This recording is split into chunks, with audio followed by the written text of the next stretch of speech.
بسم اللہ الرحمن الرحیم۔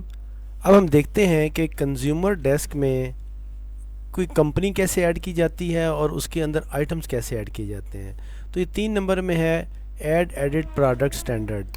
اس میں ہم آتے ہیں اور اس پہ ہم یہاں پہ لیفٹ سائڈ پہ ہمارے پاس کمپنیز کے نام ہے، یہاں نیچے لکھا ہوا alt plus insert to add new company. اگر ہم یہاں پہ کوئی بھی نئی کمپنی ایڈ کرنا چاہتے ہیں تو ہم یہاں پہ آلٹ انسرٹ پریس کریں گے، دیکھیں آلٹ انسرٹ۔ اس طرح اس میں ایک نئی لائن کریٹ ہو گئی ہے۔ اب اس میں ہم کمپنی کا نام لکھ سکتے ہیں۔ فرض کریں ہم یہاں پہ کوئی کمپنی سے ای بی ایم لکھ دیتے ہیں، تو ای بی ایم۔ اس کے بعد ہمارے لیے آپشنل ہے کہ ہم یہاں پہ ان کا ای میل ایڈریس یا ایبریویشن یا منتھ سٹارٹ ڈیٹ وغیرہ لکھنا چاہیں یا نہ لکھنا چاہیں، یہ چیزیں آپشنل ہیں۔ منتھ سٹارٹ عام طور پہ ضرورت نہیں پڑتی، لیکن کچھ کمپنیز ہوتی ہیں وہ اپنی کلوزنگ 25 تاریخ کو کرتی ہیں یا 26 تاریخ کو کرتی ہیں، تو اس صورت میں اس کی ضرورت پڑتی ہے، ادروائز اس کی کوئی ضرورت نہیں ہے۔ اس میں پرسنٹیج ہمیں وہ کیا کمپنی دیتی ہے، اگر اس کی پرسنٹیج فکس ہے تو ہم یہاں چاہیں تو لکھ سکتے ہیں، ادروائز اس کی ضرورت نہیں ہے۔ اس کے بعد ہے آٹو سیلز پرسنٹیجز، کہ یہ ہم کمپنی پر ایوری ون، اگر ہم یہاں کوئی دیکھتے ہیں کہ 5% دینی ہے، 10%، تو آٹومیٹک اگر دینی ہے تو پھر ہم یہاں لکھ سکتے ہیں۔ اگر ایوری ون میں لکھیں گے تو سب کو ملے گی، اگر ریٹیل یا ہول سیلر میں علیحدہ علیحدہ لکھیں گے تو جو ریٹیل میں لکھیں گے وہ ریٹیل کو ملے گی، جو ہول سیلر میں لکھیں گے وہ ہول سیل والے کو ملے گی۔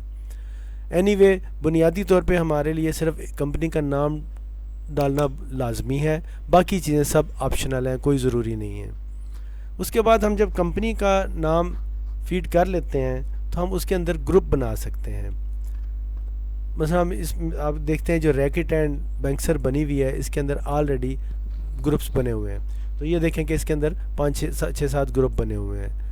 ہم ہر گروپ کے اندر گروپ بھی اسی طریقے سے فیڈ کیے جاتے ہیں جیسے ہم نے کمپنی کا نام فیڈ کیا ہے، یعنی ہم اس میں آ کے ای بی ایم میں ایگزامپل دیکھتے ہیں، یہاں پہ ہم آ کے اسی طریقے سے آلٹ انسرٹ کریں گے۔ آلٹ انسرٹ کرنے سے اسی طرح نئی لائن بن جائے گی اور یہاں پہ ہم گروپ کا نام لکھ سکتے ہیں۔ فار ایگزامپل ہم کہتے ہیں جی گروپ 1 یا گروپ اے، کچھ بھی اس طرح لکھ سکتے ہیں۔ اس کے بعد ہم یہاں کلک بھی کر سکتے ہیں۔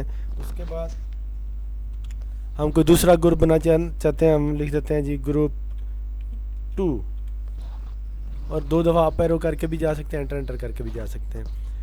اب کوئی بھی گروپ بنانے کے بعد ہم اس کے اندر کوئی آئٹم فیڈ کرنا چاہتے ہیں، تو فرض کیا ہم کہتے ہیں کہ اس میں کوئی آئٹم فیڈ کرنا ہے، تو اسی طریقے سے ہم نے آلٹ انسرٹ کیا۔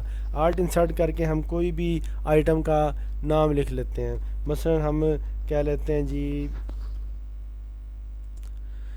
سپوز ہم کہتے ہیں نان خطائی، نان خطائی، اور اس کے آگے RS5 یا RS10 یا جو بھی لکھنا چاہیں اس کے مطابق ہم اس کو لکھ سکتے ہیں۔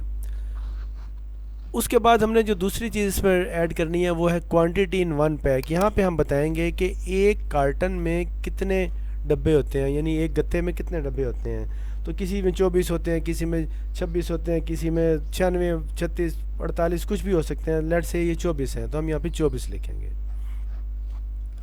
اس کے علاوہ فی الحال کسی دوسرے خانے میں عام طور پہ ضرورت نہیں ہوتی چیزیں انٹر کرنے کی، صرف چند مخصوص کمپنیز کے مختلف حساب کی ضرورت ہو سکتی ہے، تو ان کے انڈیویجولی طور پہ دیکھا جا سکتا ہے کہ ان کو ضرورت ہے تو یہاں پہ لکھ دیا۔ مثلا بعض چیزیں ایسے ہیں جیسے چائے والے ہیں وہ ویٹ لکھتے ہیں، یا گھی والے ہیں وہ ویٹ لکھتے ہیں کہ ایک جو ڈبہ ہے یا یونٹ ہے اس میں کتنا وزن ہوتا ہے، تو ہم یہاں پہ اس کا وزن لکھ سکتے ہیں۔ بعض کمپنی ہم نے کوڈ لکھوانا چاہتی ہیں تو وہ ہم یہاں پہ اس کا کوڈ لکھ سکتے ہیں۔ یہاں SRO نمبر ہے، یہ FBR کی ریکوائرمنٹ ہے، اگر کسی کو ضرورت ہو تو وہ یہاں پہ لکھ سکتا ہے۔ اور یہاں پھر نیچے آٹو پرسنٹیج اور آٹو ریٹس ہیں۔ اگر ہم چاہتے ہیں کہ ہم نے آٹومیٹیکلی کوئی خاص پرسنٹیج کسی کو دینی ہے تو ہم فرض کیا یہاں 5 لکھیں گے، تو اس کا مطلب ہوگا کہ ہر بندے کو 5% آٹومیٹیکلی ڈسکاؤنٹ ملے گا۔ اور اگر ہم یہاں کچھ نہیں لکھتے اور یہاں ریٹیل میں لکھ دیتے ہیں 5 اور ہول سیل ریگولر میں لکھ دیتے ہیں 7، تو اس کا مطلب یہ ہوگا کہ ریٹیل والے کو 5% آٹومیٹیکلی ملے گا اور ہول سیلر کو آٹومیٹیکلی 7% ملے گا۔ اور اگر ہم یہاں کچھ بھی نہیں لکھتے تو اس کا مطلب ہوگا کہ جو ہمارا نارمل سسٹم ہوگا اسی کے مطابق ہوگا۔ تو یاد رکھیں کہ ہمیں عام طور پہ ہر چیز کے لیے اس کی ضرورت نہیں پڑتی، کسی کسی آئٹم میں اس کی ضرورت ہوتی ہے۔ بنیادی طور پہ آئٹم کا نام اور ایک کارٹن میں کتنے پیس ہیں جو کھول کے دیے جائیں گے وہ لکھے جائیں گے۔ اور اگر کوئی کارٹن اس طرح سے ہیں جسے ہم کھول کے نہیں دیتے، مثال کے طور پہ لیز ہے، تو لیز عام طور پہ کھول کے نہیں دیا جاتا، بہت کم لوگ ہیں جو کھول کے دیتے ہیں، وہ پورے کا پورا کارٹن ہی دیتے ہیں۔ اگر آپ نے نظام یہ رکھا ہے کہ پورا کارٹن ہی دینا ہے، کھول کے نہیں دینا، تو پھر یہاں آپ اس کی پیکنگ میں کچھ نہیں لکھیں گے، زیرو ہی رہنے دیں گے۔ لیکن اگر آپ یہ سمجھتے ہیں کہ آپ نے اسے کھول کے کسی کو کھول کے دینا ہے، کسی کو کھول کے نہیں دینا، تو پھر اس کو پیسز کنسیڈر کیا جائے گا، اور اس کے اندر جتنے ڈبے ہیں یا جو بھی اس کا یونٹ ہے، چاہے ایک کارٹن کے اندر ڈبے ہیں، چاہے ایک بورے کے اندر چیزیں ہیں، تو جو بھی اس کا یونٹ آگے ہم دے رہے ہیں اس کی تعداد لکھی جائے گی۔ اگر ہمارے نظام میں سیل ٹیکس شامل ہے تو بعض چیزیں ہماری سیل ٹیکس کے ساتھ وہ امپورٹڈ ہوتی ہیں، کچھ چیزیں لوکل ہوتی ہیں۔ تو لوکل پہ چونکہ حکومت کا نظام کے مطابق سیل ٹیکس کچھ اور ہوتا ہے، امپورٹڈ آئٹم کے لیے رولنگ کچھ اور ہے، تو اگر ہم یہاں پہ ہم سمجھتے ہیں کہ امپورٹڈ آئٹم ہے تو ہم یہاں پہ اس کو کلک کریں گے، دیٹ از مینس کہ یہ امپورٹڈ ہے، اور اگر ہم اسے کچھ نہیں چھیڑیں گے تو یہ لوکل ہے۔ اور یہ صرف اس صورت میں آپ کے سامنے آئے گا اگر آپ کے پروگرام میں سیل ٹیکس کا نظام شامل کر کے دیا جائے گا۔ یہ چیز صرف ان کے سامنے آتی ہے جس میں سیل ٹیکس کا نظام شامل ہو، جس میں سیل ٹیکس کا نظام شامل نہ ہو اس میں یہ چیز نہیں آتی۔ اسی طرح ہم اگر کسی آئٹم کی سیل کو سٹاپ کرنا چاہتے ہیں، ہم چاہتے ہیں کہ انوائس کرنے کے دوران وہ انوائس آسانی سے نہ بنے، تو بعض کیسز میں ہم اس کو سیل سٹاپ کرنے کا رکھ سکتے ہیں، تو اس میں ہم یہاں ٹک کر دیتے ہیں تو سیل سٹاپ ہوتی ہے، ادروائز سیل سٹاپ نہیں ہوتی۔ لیکن یہ بھی تمام لوگوں کو اویلیبل نہیں ہوتا، جن کی ریکوائرمنٹ ہوتی ہے صرف ان کو دیا جاتا ہے۔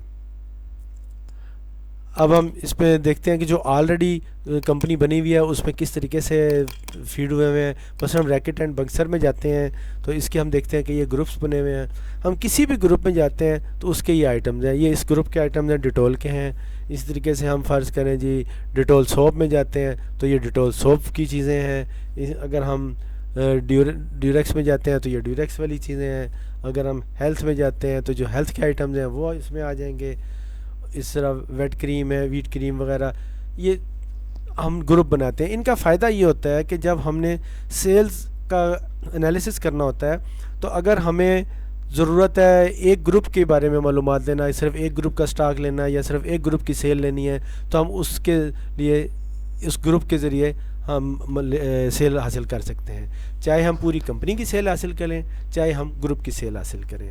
تو اس طرح ہم نے دیکھا کہ ہم کسی کمپنی کا نام کیسے فیڈ کرتے ہیں اور کسی آئٹم کا نام کیسے فیڈ کرتے ہیں۔